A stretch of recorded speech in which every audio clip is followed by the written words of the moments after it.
2023 was a very special year for Porsche. It was their 75th anniversary, it was the 60th anniversary of the 911. And to mark that, they did some really special things. But I think the most special thing that Porsche did last year is represented by these two cars on either side of me. Let me explain. On December 2nd, 2023, Porsche and racing driver Romain Dumas set a new world altitude driving record, piloting a modified Porsche 911 running on sustainable e-fuels. The journey had begun 4 years earlier as a Saturday Club project by a handful of Porsche engineers who believed that a not far from stock 992 911 was capable of besting the current record. A Carrera 4S was acquired and the team got to work. New suspension components, including a rather clever thing called a warp connector, were designed, milled and fitted in just 3 months. By month 4, the team and the car were in Chile testing. It went well. Very well. Back in Germany, a second, more focused 911 was added to the team. The development car, Car D, had been nicknamed Doris. So then, Car E would be named Edith. Naturally. A global pandemic halted the project for almost 2 full years, but when the team finally made it back to Chile, they had only one thing on their mind: setting a new altitude driving world record. 22,093 feet above sea level, a new world record. The 911 has now been higher than any earthbound vehicle in history. And now, it was my turn. Porsche tell me that this, Doris, the first of 2 of these incredibly special 911 altitude record-breaking cars, is pretty much a street car. Let's test the theory on that. Is this car pretty much a street car or not?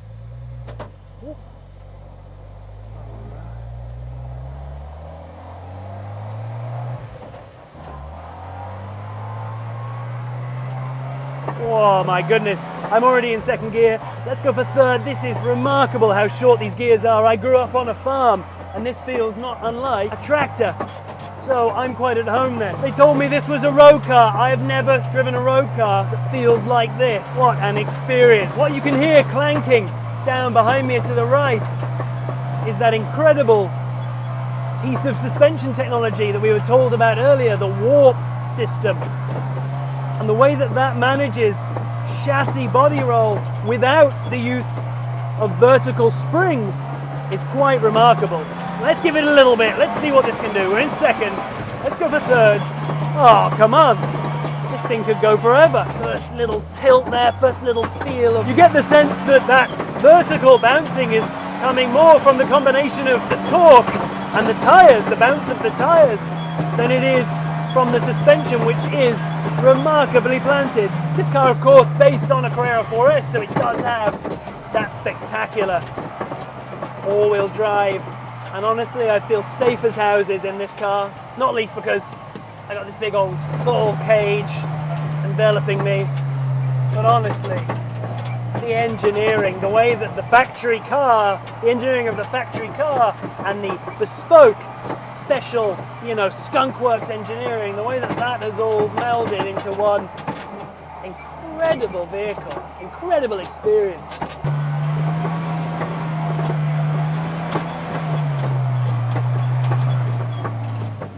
Okay, we've got some rocks here to crawl. We're gonna, with the help of our lovely friend here. Wow, and we're straight.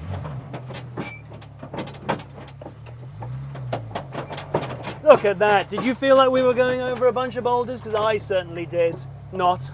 And now in first gear, we're just going to let the car crawl down. That is remarkable. What's even more remarkable when you think about it is that this is a stock drivetrain. This is a stock 443 horsepower, 3-litre flat six, and it's a stock 7-speed Porsche 911 gearbox. Of course, they've altered the ratios significantly. It's a 4-to-1 ratio, meaning that the horsepower that's given into the box is divided by 4 and the torque is multiplied by 4. And that, of course, means it can do things like this. I am currently at probably a 20% incline, and I'm just crawling down, barely touching the brake.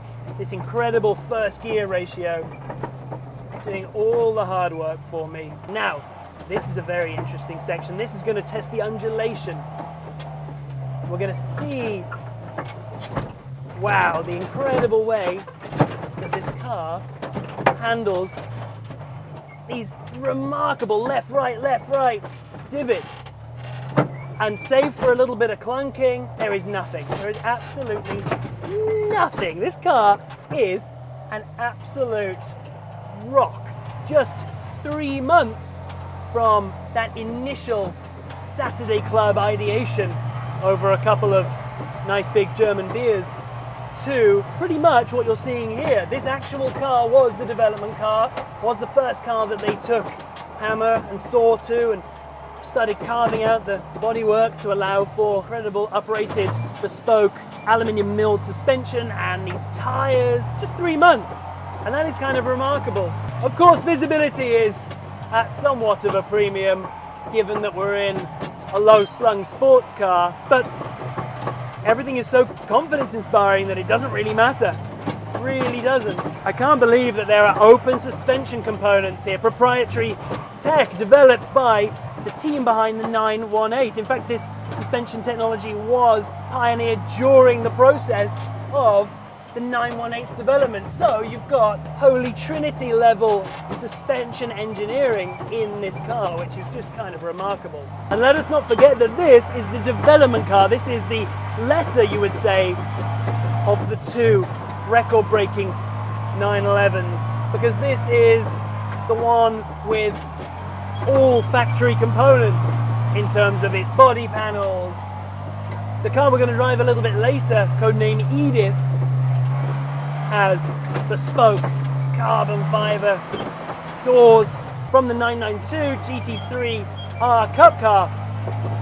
It has carbon composite roof, it has plexiglass on all the windows. This is where I understand what Porsche was saying, this is pretty much kinda a road car, this one, and it's just eating up this wonderful, muddy, hilly, rocky aggregate with ease. So then, this Doris production car taken and settled with to become the engineering car, the development car, has handled this course with ease.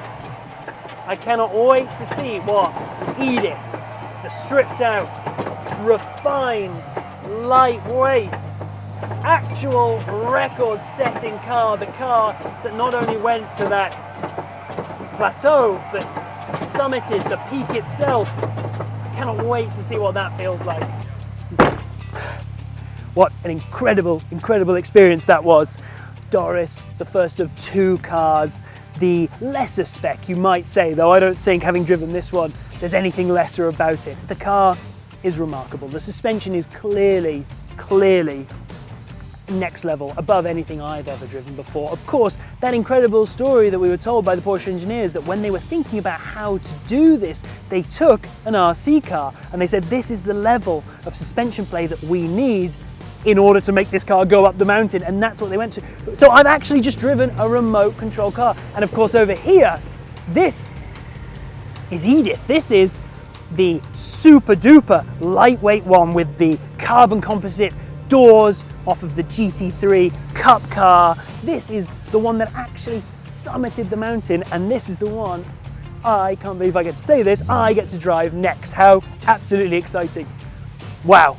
Oh, first and foremost, I mean, of course, look around. It is so much more raw in here. Carbon cut doors. This is incredible. Carbon roof. A big carbon panel behind me. All of the gear linkage is exposed. The suspension components are exposed. I get the impression, given that this is idling and I can barely hear myself think, that this is going to be loud. So then, why don't we give it a go, huh? A regular Porsche 7-speed manual gear selector in a car like this is just incredible. Oh, it's different. Oh, I can already tell. Oh, wow. Okay. Wow. Woo-hoo-hoo. Oh yeah, this is different. I won't say I can necessarily feel the weight difference yet, given that I'm doing about 11 miles per hour. I can hear it, by which I mean to say I can't hear anything. Oh, there's the weight difference. Now I can feel it. Oh wow, this is the car that summited that incredible volcano in Chile at over 22,000 feet above sea level. Second gear, and we push, and we slide, and we catch it. Oh! Wow, shall I try and set the speed record on this course? I think I'm in the mood to. Oh, you can push this one. You can really push, Edith. Again, the chassis is just remarkably composed. Oh my goodness me. And I'm approaching that first rocky impasse.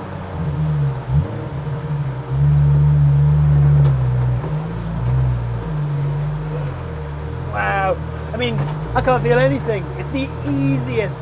I thought that Doris handled it well, but that was just remarkable. And here we go again down that incline. Look at me. Look at this. Look at this. Oh, this is remarkable. I know, as a journalist, I should probably try and find something to criticize, but I mean, what's the point? I mean, a bespoke, one of two, kind of one of one, off-road Porsche factory race car. And let's not forget, this car, as well as Doris, did the entire altitude summit and are doing this route using fully sustainable HIF e-fuels. Now, here we go to these left-right divots. I remember feeling ever so slightly like Doris was just clunky and clattering a little bit on these, and of course, a lot of that is down to the fact that I'm in first gear in this crawler gear, but when you see the size of these holes that I'm just overcoming repeatedly, left, right, brings a whole new appreciation to this incredible suspension componentry which is moving freely down here right by me. If you really push this first gear, it does start to spin the tires up and you do sort of crab along a little bit. Wow. Oh. Yes, let's give it some. Up this hill, we're in third, we're pushing. Oh my goodness me. Oh yeah. I think that cameraman was a little bit worried. He had no reason to worry. I'm in Edith. And apparently, I'm the greatest driver on earth. That's how it feels anyway. The team woke up at 3 a.m. on December the 2nd, 2023, splintered into two groups, one with Edith, one with Doris, and made the ascent. Doris made it to the plateau wherein the team discovered icy pinnacles as well as a glacial ice patch. That is where the previous expedition had ended. Romain Dumas, though, knew that Edith could cope with the trickier ascent. So he hooked a left, he went down around those perilous boulders and ice formations. Of course, knowing, along with the engineers, that this suspension componentry could handle that incredible lean that would come from driving clockwise around a mountaintop, found that trickier path to the top. It was remarkable what Porsche managed to engineer. What's even more remarkable, of course, is the fact that this is still a stock drivetrain, a stock 3-litre flat six, 443 horsepower, a stock 7-speed manual transmission from Porsche with the revised gear ratios. It's incredible. This car saves around 400 kilos through its use of Kevlar and carbon fiber, and you can feel the difference. Or maybe that's just in my head, who knows? There is absolutely zero common componentry between this and the 992 generation Porsche Dakar. But I tell you what, if the Dakar, which is a road car with a top speed of 150 odds, if that car can make me feel even 1/1000th of the sensation that I'm feeling driving this, then I would be beyond happy to own one. Factory off-road Guinness World Records achieving 911. running on fully sustainable hydrocarbon HIF e-fuels, which was produced in Chile, the country where the record was achieved. It's a wonderful story. Now excuse me while I enjoy my final few moments in this car. The only way I know how, just a little bit of power and a little bit of sliding. Woo!